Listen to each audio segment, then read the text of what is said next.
Welcome to the Personal Pension Radio Podcast, where it's all about helping you complete your financial journey to retirement. Discover time-tested strategies and get unconventional insights into wealth building and retirement that actually work. Break away from the herd and go for the retirement you dream of. And now, here's your host, the income engineer, Kraig Strom. All right, breaking away from the herd. I've listened to this intro, of course, 1,000 times as I've done this podcast, and I'd love that, breaking away from the herd. I know that, yes, I wrote it and orchestrated that intro years ago now, but love that analogy, love that picture, if you can imagine, breaking away from the herd in respect to retirement income planning, the typical Wall Street 4% rule, Monte Carlo, all that same jazz, if you will, for retirement income planning for the last 30, 40 years. It really is the same. It's the same over and over and over again. Breaking away from the herd requires you to listen to a podcast like this with a guy who has the income engineer title and Personal Pension Radio. And what's that all about? Well, I am Kraig Strom. I am the income engineer. You are listening to Personal Pension Radio, and my mission is to help you get to that retirement dream, whatever retirement means to you. Retirement has taken on an entirely different meaning to a lot of people, including myself, as I look towards the future and what retirement might mean. I really want to just help pull back the curtain on the mainstream financial advice so that you can ask the right questions. You can talk to your financial advisor, your financial planner, and ask the right questions. And if you're not sure what those questions are specifically, send me a question. Kraig with a K, K-R-A-I-G, at KraigStrom, S-T-R-O-M.com. Kraig at KraigStrom.com. Send me a question. The world is an extremely small place nowadays. With the advent of technology like Zoom meetings and FaceTime and all those various things, we can have a face-to-face meeting depending on wherever, and it doesn't depend on where you are. Let's see if I can get my tongue working correctly today. All right, I want to jump right in, actually, with my standard disclosure. I am not an attorney. I am not a CPA. I am a certified financial planner professional. And as cool and wonderful as this bargain deal on a microphone I got on Amazon makes me sound, please don't act on things that you hear on my show as if you're hearing advice for yourself. Please meet with a qualified financial planner before you take advice, especially from anyone like a financial entertainer on the radio, TV, or a podcast. Meet with a qualified financial planner. And I am raising my hand, both hands up in the air, saying, pick me, pick me. I would love to meet with you to talk through your personal financial questions.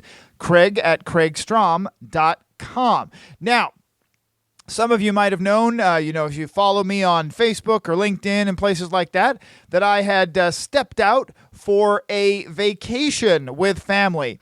And I'm never really officially 100% on vacation. I don't mind actually taking client phone calls while I'm out of town. Again, the opportunity to be able to stay connected with people, I think, is pretty amazing nowadays. So my family and I, my sister and brother-in-law and aunties and various folks got together in Maine, where I grew up as a kid. I grew up in Maine. So this week, I want to share a deal of the week, and my mistake. This is a deal of the week mistake gone wrong. So in Maine, one of the primary things that I look forward to having, of course, is lobster. Lobster, and lobster rolls. Definitely looking forward to having lobster rolls. They're not fancy. They just are really fantastic, and I remember them, of course, from my childhood. Lobster rolls are awesome. Now, when we arrived in Maine, we had done a graveyard red-eye, call it whatever you want, flight to get to Maine.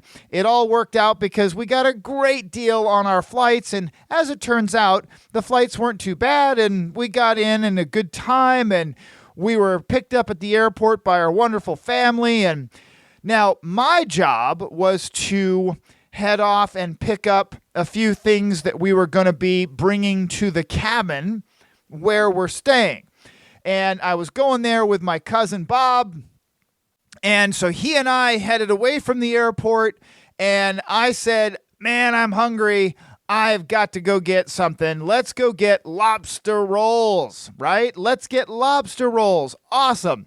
Now, keep in mind, I'm jet lagged, and I'm hungry, and I'm in Maine, and there's lobster rolls. So my cousin Bob brings me over to this very well-known place for lobster rolls, and I lose my mind. I just don't even pay attention. And I order 2 lobster rolls, and the 2 lobster rolls are about $27.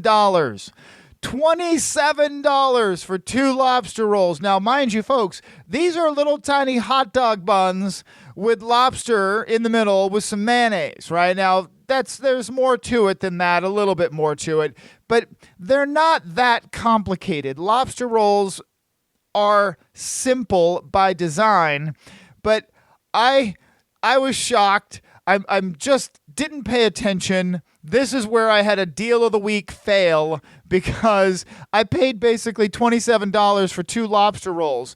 And later in that week, for the rest of the vacation, I made lobster rolls from lobsters that cost $6.50 a pound. So basically the entire lobster for $7 or $8, and I could make multiple lobster rolls. My lobster rolls cost me less than $3 each, and they tasted the same. Actually, they tasted better. They tasted much better because I didn't pay $27 for them. The moral of the story is sometimes emotions still get the best of us, right? Still get the best of me. This is one of the things that I've become known for is I'm one thrifty son of a gun, that I'm always looking for a deal, a bargain. I'm always looking for something to save a dime on. Sometimes we let our emotions just get the best of us, okay? So what I want to go through today, let me jump into some more stuff here. The short stuff segment, just a quick little touch on something that I want to cover today on this episode is this idea of a sweet deal is not necessarily always, again, a sweet deal. This is taken off on my theme here, the deal of the week fail theme, which is we let our emotions get the best of us. And this seems trivial. This may seem trivial, but if you think about this and you then apply it and translate it into some of the big decisions, financial decisions we have to make, this all plays together. It all connects. Emotions sometimes seriously do get the best of us. And I was thinking of this with the recent, this was actually just as I'm recording this, I believe last week, was Amazon Prime Days. Amazon Prime Days, where Amazon, for their Prime members, and I am one of those Prime members, I definitely get my entire value out of my Prime membership, but Amazon Prime Day is this huge annual sale, this huge event, right? Amazon Prime becomes this big, gigantic, huge event, but are the deals really that good? The idea is they get people sucked into the hype, but before you get sucked into the hype of a deal, of something that seems like, wow, I've got to jump on that, like 2 lobster rolls, right? Check things out. Take a step back. Take a breath. In my case, when I'm looking at Amazon Prime or Amazon deals or something that seems awesome, I like to take one little quick moment and look at an app on either Google or on my iPhone. I will keep one or two applications that help me be a smart shopper. So before you let emotions jump you right into a spontaneous purchase, take a step back and maybe check a price comparison application, because the deals on Amazon are not necessarily always that great. Remember, they're taking advantage of people's hype and excitement and enthusiasm. And yet you could put on your phone or on your Google app or Google web browser, you could have any number of applications that check the prices for you. Here's a few examples. Shop Savvy. Shop Savvy is a price comparison tool. Buy Via, like VIA, buy via this place or that place. It's another app that offers more than just price comparisons. My Cart Savings. My Cart Savings is a plugin where you can actually have all the stuff in your shopping cart, and it will check the things in your shopping cart compared to other sites and make sure that you're not missing a great deal. Let's see. I use Honey. Honey, Honey. Honey is a plugin, an application that just rides on my Google web browser. So if I am going to go buy something online, the Honey application will shop that particular item. And sometimes it works. Sometimes it'll come up saying, hey, whoa, it is way less expensive over here at this website that you might want to buy it over there. Just keep that in mind. Quick, short little thing on saving money.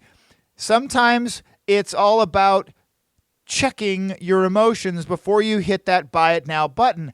And what I was saying earlier is that this translates into much bigger decisions. Way bigger decisions. And that's what I want to talk about next. Watch your step.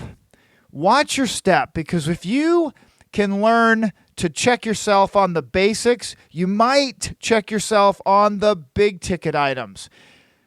I want to share a story here in the Watch Your Step segment about my parents. Don't lose your mind when it comes to the big ticket things. If you can get yourself in the habit of taking a step back, double checking things, triple checking things, you'll be better off when it comes to the big ticket decisions. Now, my parents, when they got to the opportunity to retire pretty young, they retired early because my dad had many years on the job with a good pension. He'd worked for the city government for a long time, and they had the opportunity to retire early. Now, at that point, the state of California had just wore my father down. My father was worn down with the state of California and just in general, okay? And he wanted to get out of the hustle and bustle of the city. He was so stressed out by the work, the environment, the state of everything. He just wanted to get out.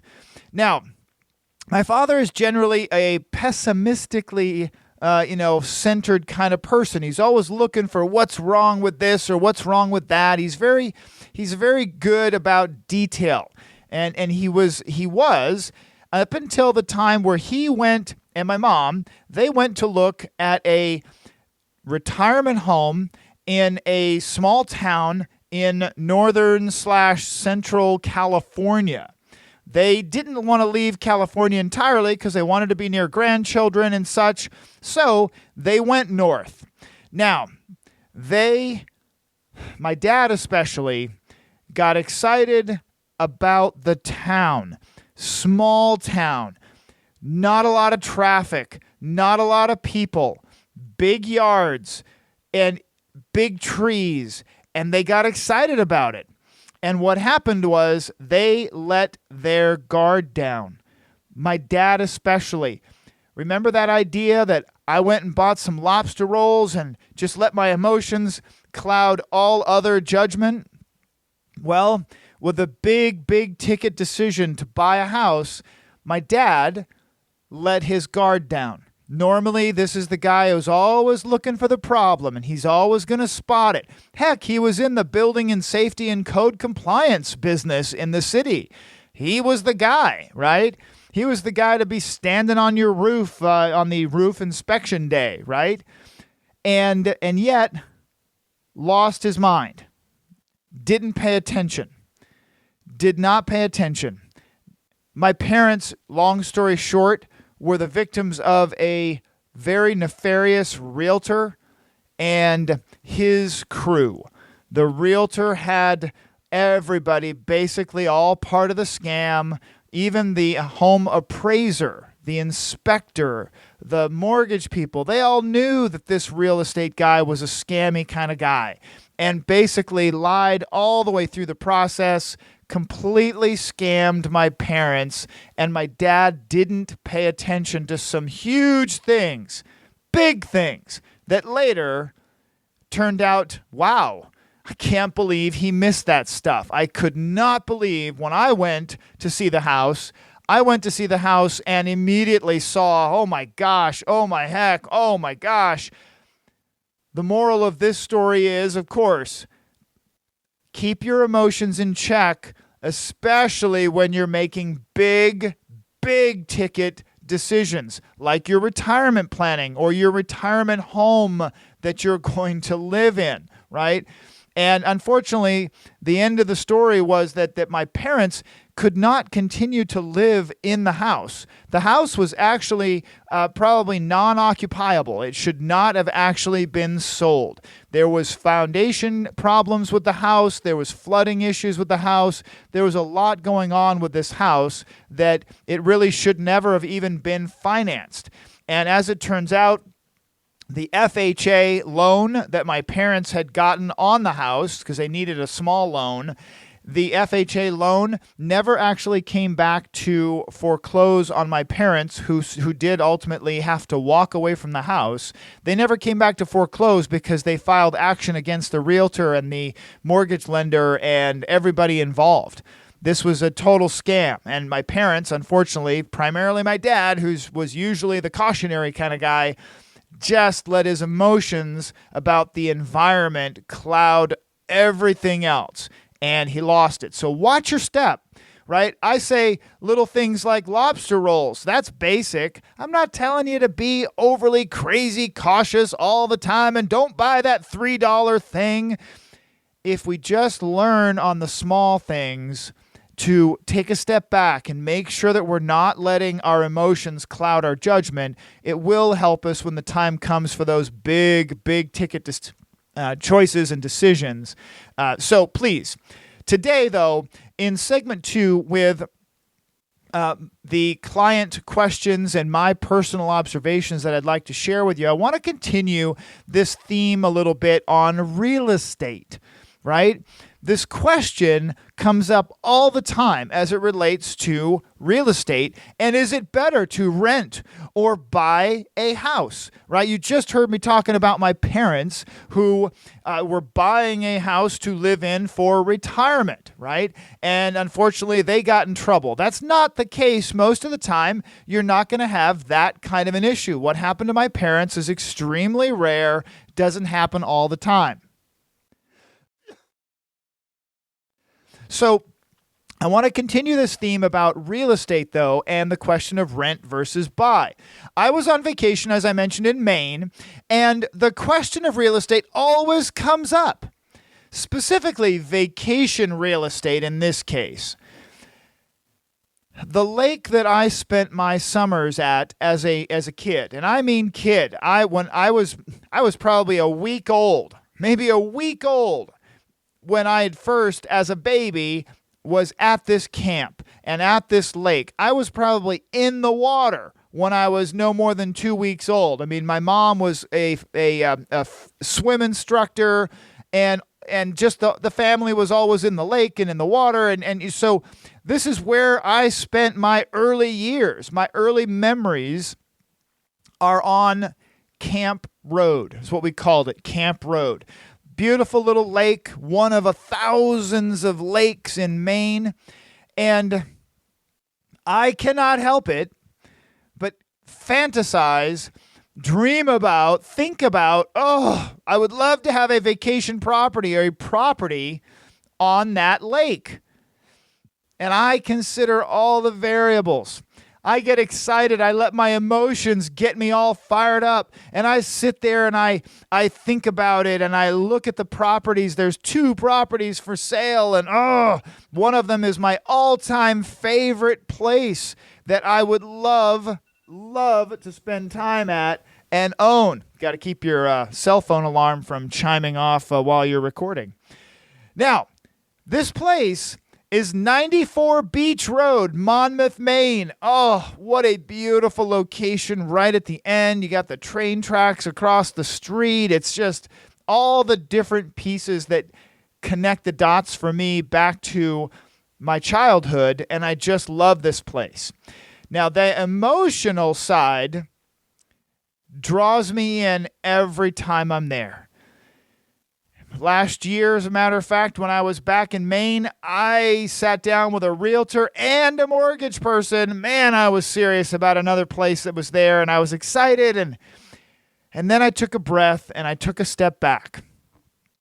And I started to consider the variables.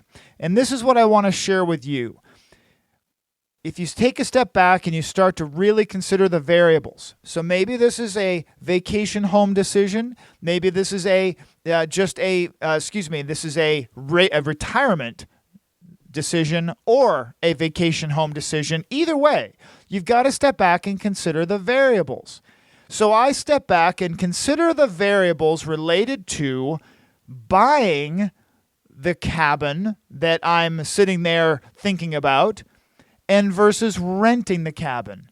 Renting that particular cabin/house is $250 per night. It's kind of expensive, but it is really nice. You could put your entire family up in it. You've got all kinds of space. It's great. It's just fantastic. $250 a night. You stay for a couple of weeks. You enjoy yourself. You spend several thousands of dollars, and then you leave. Or you own the place and you need to spend $10,000 putting new siding on the property. If a tree falls on the roof, that's $10,000. If there are bats in the chimney or bats in the eaves, that could be $4,000. If the water lines freeze, because Maine does get cold, that could be $5,000 to $10,000. If you live in Southern California, you could be in a fire hazard place. What if the appliances break and a refrigerator costs $1,200, right? Moral of the story, rent before you buy your vacation home. Be sure about it first. And if you're thinking about a retirement home, you might want to do the same thing. Go to Airbnb, find out if there's any Airbnb locations in your fantasizing, in the location you're fantasizing about retiring. Stay in an Airbnb and rent a place for a little while. Get a feel for it before you jump into buying that dream vacation home and or the dream retirement home. Remember, as it relates to retirement home, just a quick reminder, you've got to choose a place that is legitimately a retirement home. A 2-story house with a giant yard is not a great retirement home. You can't live and die in a 2-story house unless you put in an elevator or one of those whirly stair lift things. Think about a single-story home with a reasonable yard that is level and easy to maneuver so that you're not falling down at 83 years old in the backyard with a broken hip. So think about that. But as it relates to your vacation home, if you were thinking about such a thing, step back, put on your analytical thinking cap, and go through the real cost of owning a vacation place as opposed to renting a place. Same thing with a retirement place. I met someone there at the lake who is a doctor, and rents on the lake. Rents, and has rented for 15 years on that same exact lake, has rented a place for 15 years because he doesn't have to pay for the roof, the plumbing, the toilet jobs. He doesn't have to pay for the lawn to be mowed. It's all built into his rent, and he doesn't have any worries about maintaining the place that he lives. He loves that. He enjoys the lake. Someone else pays all the bills, right? Now, I want to wrap up today with a listener question. So a listener question came in, and we'll say from Sarah. So Sarah writes in and says, Kraig, I'm 41 years old, and I had the great fortune of inheriting $780,000 from a distant uncle. Wow. Okay, that's cool.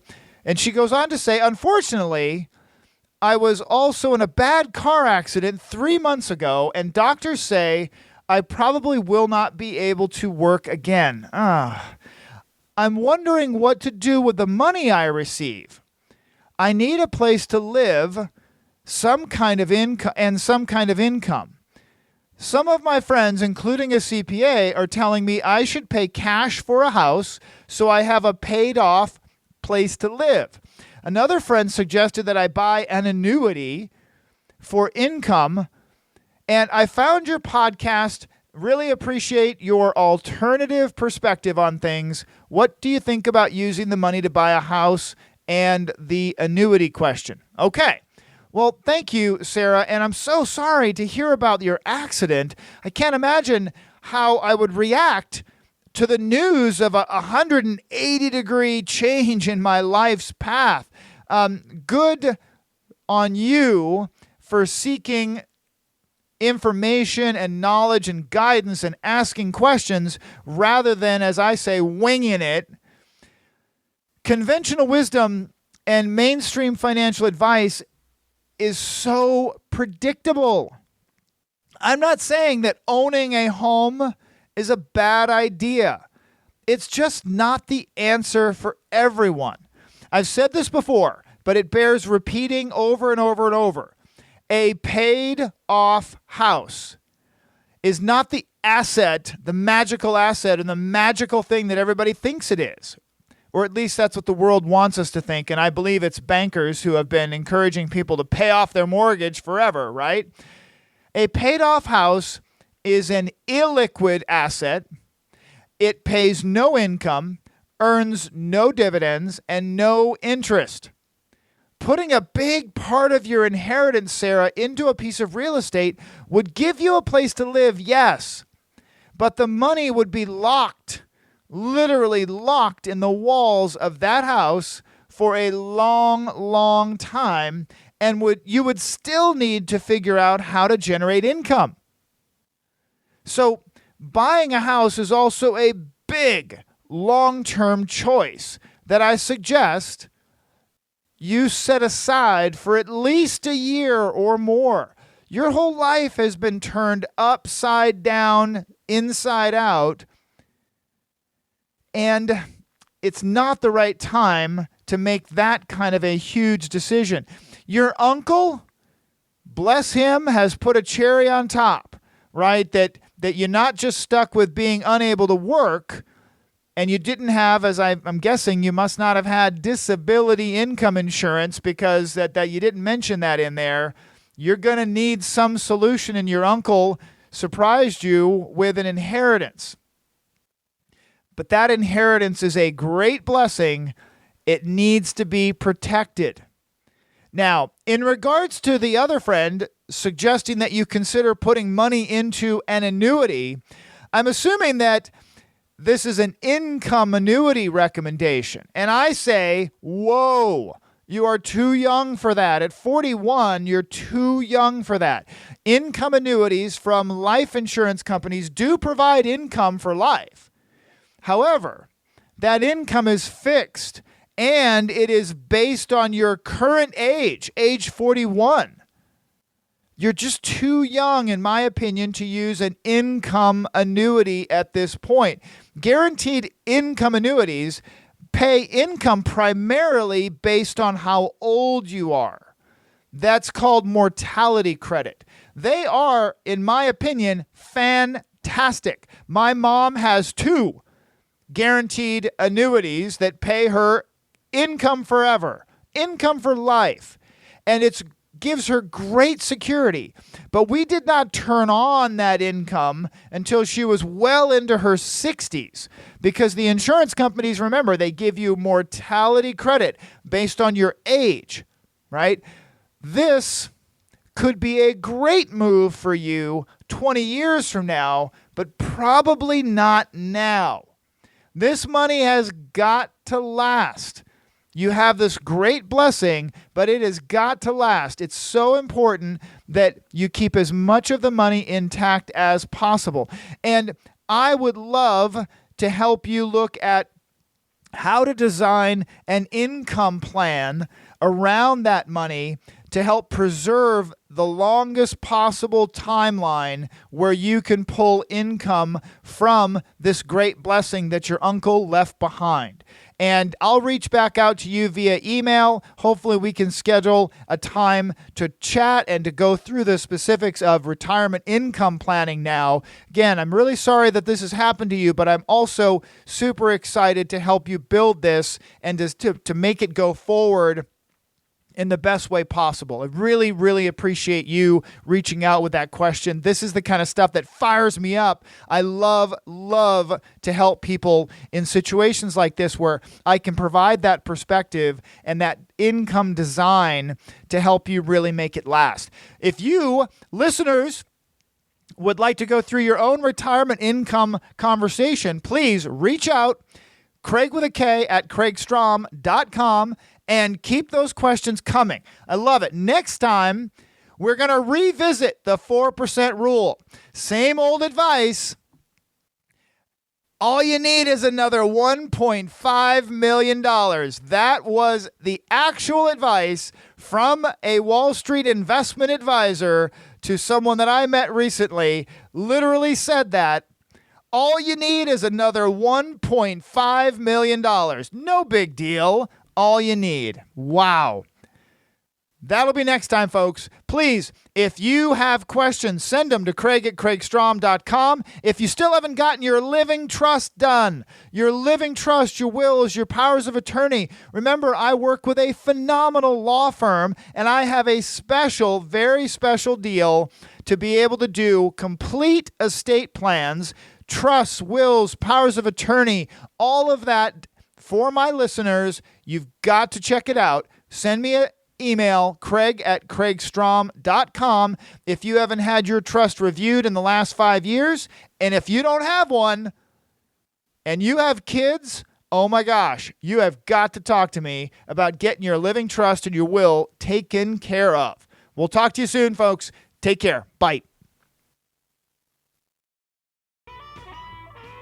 Thank you for listening to the Personal Pension Radio podcast. We took notes for you, so if you missed any part of the show, you can find a full transcript of each episode at personalpensionradio.com. Be sure to download your free retirement income crisis report at personalpensionradio.com.